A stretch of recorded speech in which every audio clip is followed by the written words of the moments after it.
विद्यार्थियों, आज हम इस वीडियो में आपका स्वागत करती हूँ हमारे YouTube चैनल शिक्षा की दीक्षा में। आज मैं आपको जो कि आपको 12 को होने जा रहा इनकी कल संस्कृत का पेपर उसका पूरा हल बताऊंगी। अगर आप चाहते हो कि आपको और जो सामाजिक विज्ञान का पेपर है उसका संपूर्ण हल मिले तो आप अपने इस चैनल शिक्षा की दीक्षा को सब्सक्राइब कर लें और लाइक करना ना भूलें। और जो भी समस्या आए तो कमेंट करके ज़रूर बताएं और अपने दोस्तों के साथ ये वीडियो ज़रूर शेयर करें। और आपका जो सामाजिक का पेपर रह गया है उसका पूरा हल मैं बताऊंगी इसी चैनल पे। मेरे प्यारे विद्यार्थियों, आप इस चैनल को सब्सक्राइब कर लें ताकि जब मैं वीडियो अपलोड करूं तो आपके पास तुरंत नोटिफिकेशन पहुंच जाए। अभी मैं आपको प्रश्न पत्र कल डाला था उसके उत्तर बताने जा रही हूँ। तो देखिए, कक्षा आठवीं का मैं बताने जा रही हूँ संस्कृत का। ठीक है, तो यहाँ पे अपना नाम लिख देना है, यहाँ पे अपना अनुक्रमांक, यहाँ पे पिता का नाम, यहाँ पे साला, यहाँ ब्लॉक, यहाँ जिला, ये तो आपको पता ही होगा, है ना। फिर उसके बाद अपन प्रश्न पहला क्या पूछ रहा है, सूर्योदय अस्मिन पदे संधि। जो सूर्योदय है वो कौन सी संधि है, तो वो गुण संधि। ठीक है, तो उसमें आप बी वाला लगा दीजिएगा, गुण संधि। उसके बाद दूसरा क्वेश्चन क्या पूछ रहा है कि अधोलिखितेषु अभ्ययम नास्ति। तो अधोलिखितेषु अभ्ययम नास्ति सर्वत्र की यदा या बाला की तदा। तो इसमें क्या होगा, वाला सी नंबर का सही हो जाएगा, वाला।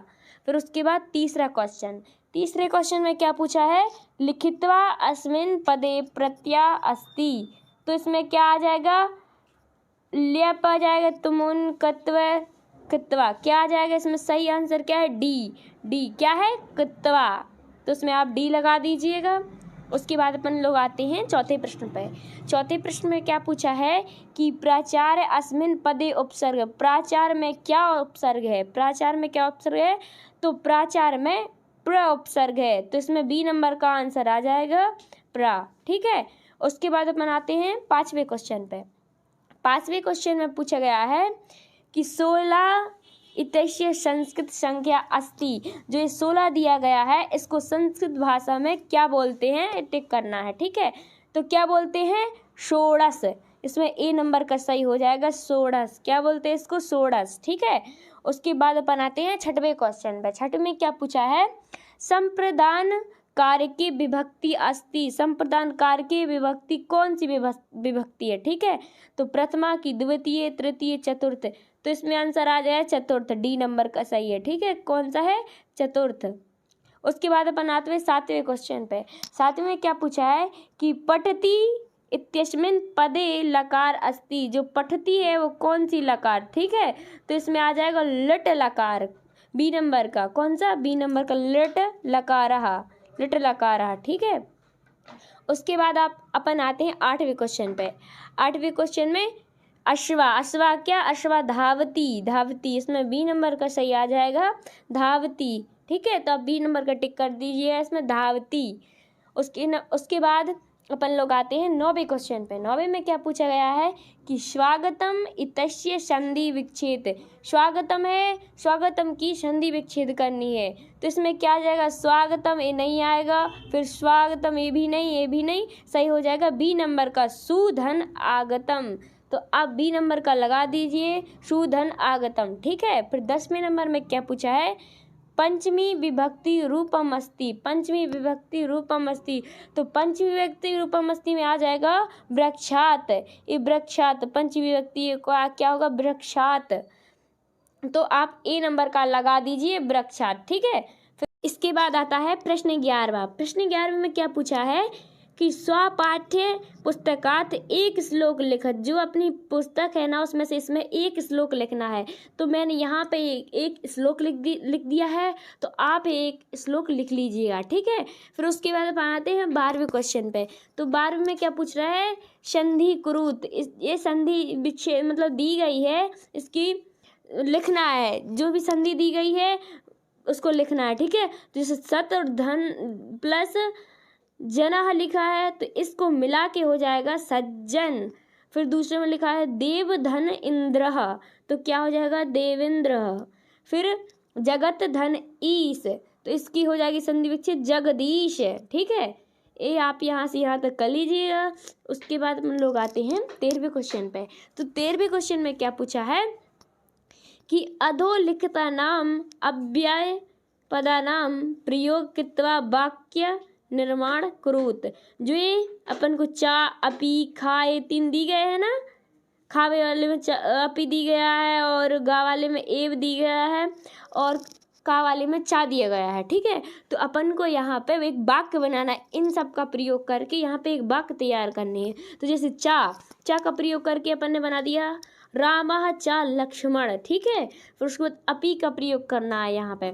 तो यहाँ क्या कर देना है योजना नाम शतानी अपी, ये आ गया अपी। ठीक है, फिर याति, ये वाक्य तैयार हो गया। फिर यहाँ पे ये लगा के एक वाक्य तैयार करना है। तो यहाँ पे एव सर्वत्र पूजते, इस प्रकार अपन ने 3 वाक्य तैयार कर लिए हैं। तो अभी आप 2 कॉपी यहाँ से यहाँ तक कर लीजिएगा। ठीक है, उसके बाद अपन आते हैं 14वें क्वेश्चन पे। 14वें में क्या पूछा गया है कि उपसर्ग शब्दम चा पृथक कुरुत। जो उपसर्ग हैं उनको पृथक मतलब करना है अलग अलग। ठीक है, जैसे कि विजया लिखा है तो इसमें उपसर्ग क्या हो गया बी और शब्द जया। ठीक है, आरोहणम में क्या हो गया उपसर्ग आ हो गया और शब्द हो गया रोहणम। ठीक है, फिर सुयोग्या में हो गया सु हो गया उपसर्ग और जो शब्द है वो योग्य हो गया। ठीक है, तो आप इस प्रकार 14वां क्वेश्चन कर लीजिएगा। उसके बाद अपन लोग आते हैं 15वें क्वेश्चन की ओर। ठीक है, 15वें में क्या पूछा गया है कि अधोलिखित संस्कृत संख्यायाम आरोही क्रमांक लिखत। ठीक है, तो यहाँ पे अपन को बढ़ते क्रम में लिखना है। ठीक है, फिर उसके बाद अपन को यहाँ पे आंसर में लिख देना है। जैसे पहले 1 आ जाएगा, फिर पंचदशा, फिर षोडशा, फिर सप्तदशा, फिर अष्ट, फिर सबसे मतलब ज़्यादा है नवदशा। तो घटते से बढ़ते क्रम की ओर लिखना है। ठीक है, तो यहाँ पे 1 आ जाएगा, फिर ऐसे ऐसे ऐसे ऐसे बढ़ा के नवदशा। ठीक है, नवदशा। उसके बाद आएंगे अपन 16 वाले क्वेश्चन पे। 16 वाले क्वेश्चन में क्या पूछा गया है कि उचित विभक्ति युक्त शब्द या रिक्त स्थान पूर्यत। इसमें रिक्त स्थान पूर्ण करना है अपन लोगों को। ठीक है, तो यहाँ पर रिक्त स्थान पूर्ण करना है। जो भी अपन को एक कोष्टक में दिए गए हैं इनको इन रिक्त स्थानों में भरना था। तो देखिए पहले मैंने इसको पुस्तक लिख दिया, भर दिया यहाँ पे। फिर लेखन है दूसरे नंबर पे भरना है, फिर तीसरे पे भरना है अध्ययन है, फिर चौथे पे विद्यालयात, फिर पाँचवें में भरना है ईश्वरस्य, फिर जो लास्ट वाला बचेगा उसमें उद्याने भर देना है। ठीक है, तो इस प्रकार आप भर लीजिएगा। तो अपन लोग चलते हैं 17वें प्रश्न की ओर। 17वें प्रश्न में पूछा गया है कि लकार परिवर्तनम कुरुत। लकार परिवर्तन करना। ठीक है, तो उसमें अपन को पठती, पहले में पठती, तो पठती का पठिष्यति। ठीक है, फिर कीड़ती, कीड़ते का कीड़स्यति। ठीक है, फिर खादतः का खादिष्यतः। ठीक है, फिर भवती का भवतिष्ये, है ना, भविष्यते। ठीक है, फिर उसके बाद भवंती, भवंती का वदंती, है ना, वदंती का वदंश्यन्ति। ठीक है, फिर उसके बाद करोति का करिष्यति। तो इस प्रकार आप कर लीजिएगा। ठीक है, फिर अपन लोग आते हैं 18वें क्वेश्चन की ओर। 18वें क्वेश्चन में क्या पूछा है कि प्रत्यायोज्यत्वा लिखत। तो ये प्रत्यय को जोड़ के लिखना है। ठीक है, जैसे कि दिया गया है पठ धन कत्वा, दिया गया पठ धन कत्वा, तो आ जाएगा पठित्वा। फिर आज दूसरे नंबर में दिया गया है लिख धन कत्वा, तो आ जाएगा लिखित्वा। फिर गा नंबर में प्र धन द धन लियप, तो आएगा प्रदाय। ठीक है, फिर घा नंबर के में आ धन गम धन लियप, सो आगत्य। ठीक है, फिर अड़ा नंबर में भू धन कत्वा, तो भूत्वा। ठीक है, फिर वी धन लिख धन लियप, तो विलिख्य। इस प्रकार आप कर लीजिएगा इसको यहाँ से यहाँ तक। ठीक है, फिर 19वें क्वेश्चन की ओर आते हैं। 19वें क्वेश्चन में क्या पूछा है अधोलिखित गद्यांश पठित्वा प्रश्नानाम उत्तराणी एक वाक्य लिखत। जो एक गद्यांश दिया गया है इसको पढ़ के इन प्रश्नों के उत्तर देना है। ठीक है, तो अपन देखते हैं पहले में क्या पूछा गया है। पहले क्वेश्चन में पूछा गया है कि लोकमान्य तिलक का आसीत, तो इसमें दिया गया है, तो आप यहाँ से यहाँ तक इसको लिख दीजिएगा। क्या क्या लिखना है कि लोकमान्य तिलक महान देशभक्त आसीत। कौन थे? महान देशभक्त। ठीक है। फिर खा नंबर में क्या पूछा गया है कि लोकमान्य तिलकस्य जन्म कदा अभवत, उनका जन्म कहाँ हुआ था। ठीक है, और कितने में हुआ था।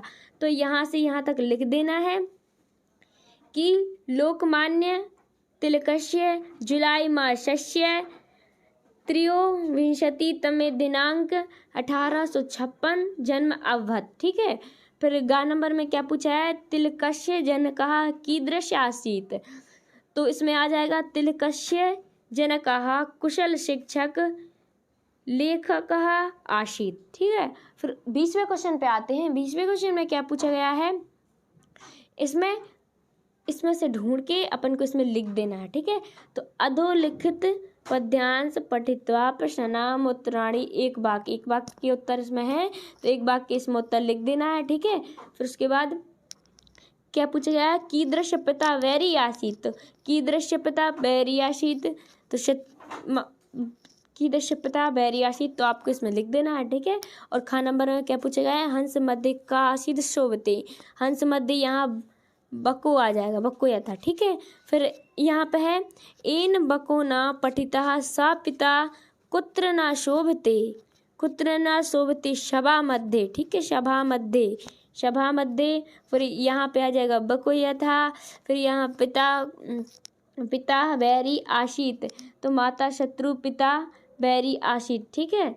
फिर अपन लोग आते 21वें क्वेश्चन पे। 21वें क्वेश्चन में क्या पूछा गया है कि प्रदत्ते शब्दे पत्रम पूर्यत, ये पत्र दिया गया है, इसको इनमें से पूर्ण करना है। ठीक है। तो सबसे पहले लिख देना है सेवायाम, फिर यहाँ पे लिख देना है आवेदन पत्रम, फिर यहाँ पे योजनम। ठीक है। उसी प्रकार फिर नीचे लिख देना है एक दिवसीय। ठीक है, एक दिवसीय यहाँ पे लिख देना है। ठीक है। फिर उसके बाद यहाँ पे भवतम में लिख देना है शिष्याः। ठीक है। इस प्रकार आप इस पत्र को पूरा कर लीजिएगा। इसी प्रकार चलते हैं 22वें क्वेश्चन पे। 22वें क्वेश्चन में पूछा गया है कि अधोलिखितेषु एकस्मिन् विषये पंचवाक्यानि लिखत। अपन को इन 4 विषय दिए गए हैं, इनमें से एक विषय पर निबंध मतलब इन विषय पर 5 लाइनें लिखनी, 5 वाक्य लिखने हैं। तो अपन लोग ने लिख दिया है धेनु पे। किस पे? इस पे धेनु पे लिख दिया है। तो 1 2 3 4 5 लाइनें लिख दी हैं धेनु पे। तो इस प्रकार आप कर लीजिएगा। ठीक है। ये धेनु पे मैंने लिख दी हैं, तो इस प्रकार आप कर लीजिएगा। और वीडियो अच्छी लगे तो लाइक और सब्सक्राइब ज़रूर कर लेना। ठीक है। और लाइक और सब्सक्राइब कर लेना। Thank you. और चैनल को सब्सक्राइब जरूर कर लेना, जिससे मैं सामाजिक विज्ञान की वीडियो डालूं तो आपको सबसे पहले मिल जाए। जैसे कि ये संस्कृत की वीडियो मैंने डाली थी और जो कि किसी ने नहीं डाली, मैंने सबसे पहले डाली थी। इसी प्रकार मैं सामाजिक विज्ञान की वीडियो सबसे पहले डालूंगी, इसीलिए चैनल को सब्सक्राइब कर लेना ताकि आपको सबसे पहले सामाजिक विज्ञान की वीडियो मिल जाए। थैंक यू, धन्यवाद। मिलते हैं नेक्स्ट वीडियो में। Thank you.